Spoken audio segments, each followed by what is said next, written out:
but first let's talk about what's hot now. Yamanika loves kittens. You have two kitties, so here. Oh, she's so He's scared, yeah. We don't want to scare the baby. I'm severely allergic. This is awesome. You are? Oh, well, you know what, Phyllis, maybe, yeah. Kitty cat. Bring the kitty Yeah, cat. yeah, We yeah. have a shot for that, I'm sure. Yeah, we have an EpiPen. Because I don't want to scare him. We'll treat that. I don't want to scare him. Oh, cute. Okay. Yeah, let's take him. Cute, cute, cute. Yeah. Thanks. But he is up for adoption, so you know. Okay, you'll learn more about Wolf and Wolf's buddies coming up, all right? Just ruin that for y'all. No. You know what? She was nervous. I love having animals on the show, but when an animal is scared, then it's time to back off a little bit. Sure, because we want him to be happy. I'm going to get her. You are? Yeah, I didn't tell my roommates, but we got a third cat now. Oh my God, that's fantastic. Yeah. We've already adopted one. All right. I happen to love Drew Barrymore. I think she's fabulous. She has a new memoir, Wildflower. It comes out next week. It's got a lot of people talking because in it, among other things, she dishes on her infamous Letterman incident. Do you remember that? Where she stood up and like, yeah, there it is. But there was more to that. No, and lifted her top and showed Girls him came her, out. you know what, yes, right. And also about emancipating herself from her parents at the age of only 14 years old.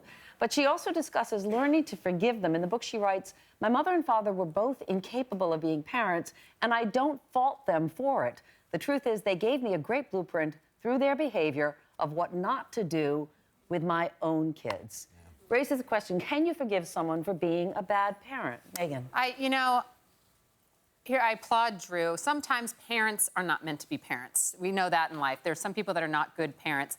But the day you realize your mom and dad are just people and we all make mistakes, I'm not perfect, they're not perfect, is I think the day you become more forgiving. I think I did that in my 20s and 30s. You know, I think we go through a lot of growing pains when we're in our teen years. But the thing is, as I matured and got a little bit older, I forgave them for a lot of stuff. And they, probably wanted to forgive me for a lot of stuff that I put them through. I was not the easiest of children. I was not either. I mean, can you forgive someone for being a bad child? Yeah. I mean, I went through my teenage years, something happened, and I went from being a very good girl to just being a rebel. Yeah. And my mother and father, they were very strict. We had an alarm in our house, and they would set it and say, it's on. So you couldn't leave, and, like no boyfriends, no convent. Well, a little bit, but, yeah, it made me, I think I became promiscuous in part just to rebel. I mean, not to blame them, but I wanted it more. I came from the same situation. I'm from Mississippi, a small town, and we're very sheltered where I came from. So as safe as it felt, and I loved how safe my parents made me feel growing up,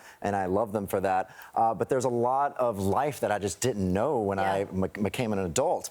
Even the drinking and smoking and all that. If someone drank around me, I thought that was the worst thing you could possibly do. So when I became an adult and I was around drinking, I went over the edge, and I basically became an alcoholic when I was in high school because that's all you wanted to do is drink. You said that your father actually hid the fact that he drank. Yeah, and that's when my parents would never drink around me, and they still don't drink this day. But I remember finding a six-pack of beer in my dad's garage one night, and I'm like, wait a minute.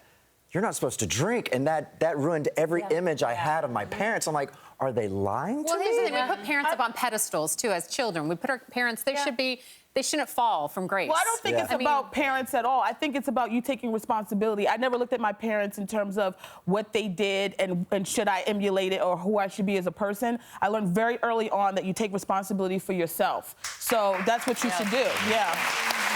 But we all evolve, which is great. I mean, who knows what your parents learned from their parents, but, it's all about the evolution, and you try to fix the things that need to be fixed, and you try to pass it on to a better generation. I don't want to move on. What would you do if your boyfriend or girlfriend was cheating with your best friend? One high school girl who suffered through this recently took to Twitter to expose the culprits. She typed this: "Thankful for my trustworthy boyfriend and friend.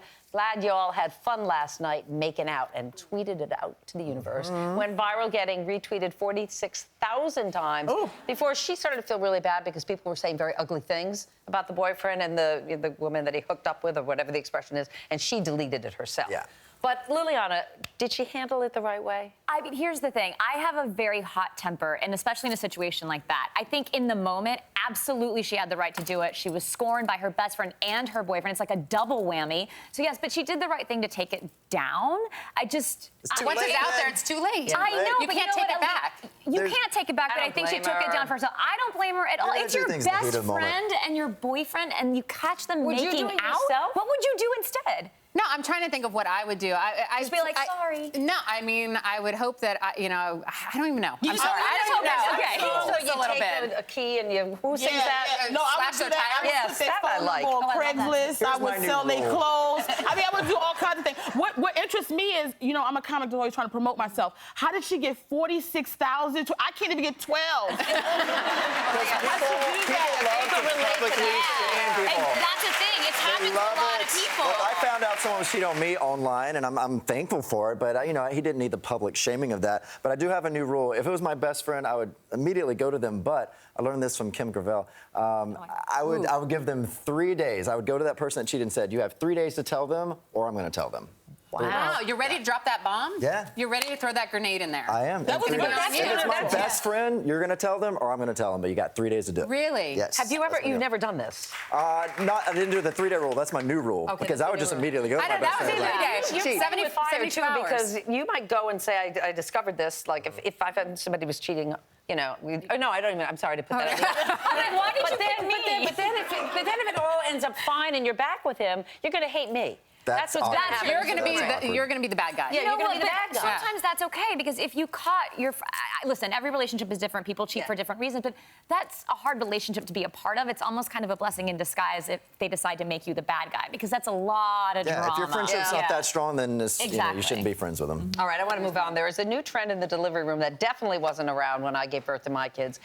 These women hire glam squads to come in and make them look great right after the baby's born so they can, with your cigarette, so they'll look good in the picture. I did not have one. I'm going to prove it to you. Wait, Here's my what is it? picture. Let's see. This is after Ben, I think. I mean, So sweet. So sweet. But you know what I'm thinking right there? I don't know if I've said this before. Ben was a towhead. I didn't think it was my child. Right there, and I swear, I said, this is not my baby. This is not my child. And my husband had to say, it is. I was a towhead, too. But he saw it come out, so he knows it was your kid. It was a C. It was a C. It didn't come out If there. you're going to go through that much pain, that much trouble, bring in the glam squad, as long as it's not bad for the baby, and put some little on the baby. No, Why that's not? ridiculous. Listen, if you having a baby, enjoy the process of having that baby. All this, I gotta look good and look like I just walked out of a magazine cover is ridiculous. You just had a baby coming out of you. No, but here's the thing. Wait. It is about.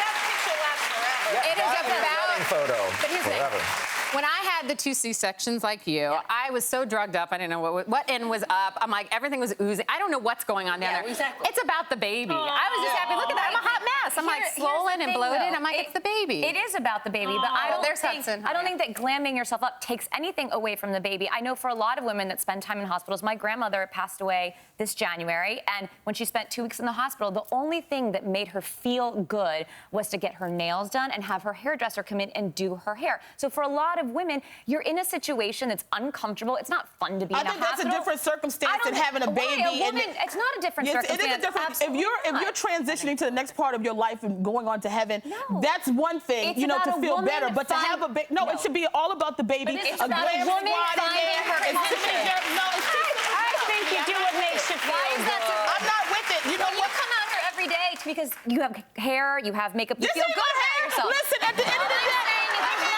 Listen, young Nika, there is nothing wrong with a woman feeling good when she leaves the hospital. Isn't it? As a mother, you're a better mother if you feel good about No, you're yourself not a and you're better mother, with but it. Catherine for being dolled up when she left the hospital in England. Well, in Princess London? Kate, but here's Princess Kate. what'd you think of Princess Kate? Well, she also got a country she looking at, right? Because they all into her business and stuff. That's why she had to look good. But the great equalizer with Catherine, when she walked out, she is like a hot mess underneath. I mean, it might be all pretty here, but it's a hot mess down there. And that's okay, but that picture will last forever. It's your wedding photo and your baby's You know photo. what the pressure is, too? Now, once people start doing it, everybody's going to feel the pressure. They have to do the it, pressure. too. And just let a woman have a baby and look natural. okay, too, the though. baby is what looks beautiful. We ain't worried about you. No, but you're right. All I want to say is that is Meredith, that is me, that is what I look like every day, and I'm proud of that. Yeah.